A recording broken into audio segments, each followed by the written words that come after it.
দেখো গড়ের এই অঙ্কগুলো কীভাবে করতে হয়। If the average of 6 positive integers is 45 and the difference between the largest and the smallest of this 6 numbers is 18, মানে বলছে 6টা পজিটিভ ইন্টিজারের গড় 45 এবং এই 6টা নাম্বারের মধ্যে সবচেয়ে ছোটোটা আর বড়োটার কি difference 18। Then what is the minimum possible value, সবচেয়ে কম ভ্যালু কত হতে পারে of the smallest of this 6 integers, মানে সবচেয়ে ছোট সংখ্যাটার ভ্যালু কত হতে পারে, মিনিমাম ভ্যালু।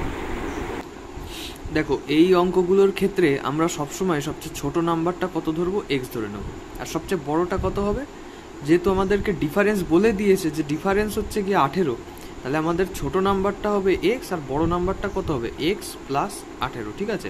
এবার এই গড়ের অঙ্কগুলোর ক্ষেত্রে আমাদের যেহেতু 6টা নাম্বার দিয়েছে, আমাদের সবচেয়ে ছোট নাম্বারটা এক্স ধরবো আমরা, আর বাকিগুলোকে সবকটাই এক্স প্লাস 18 ধরে নেবো। X plus 18, x plus 18, x plus 18, x plus 18, x plus 18। তাহলে কটা সংখ্যা হলো, 1টা 2টো 3টে 4টে 5টা 6টা, ঠিক আছে। এবার এইটার যে গড়, এটাকে 6 দিয়ে ভাগ করলে গড় হবে, সেটা আমাদের বলে দেওয়া আছে 45।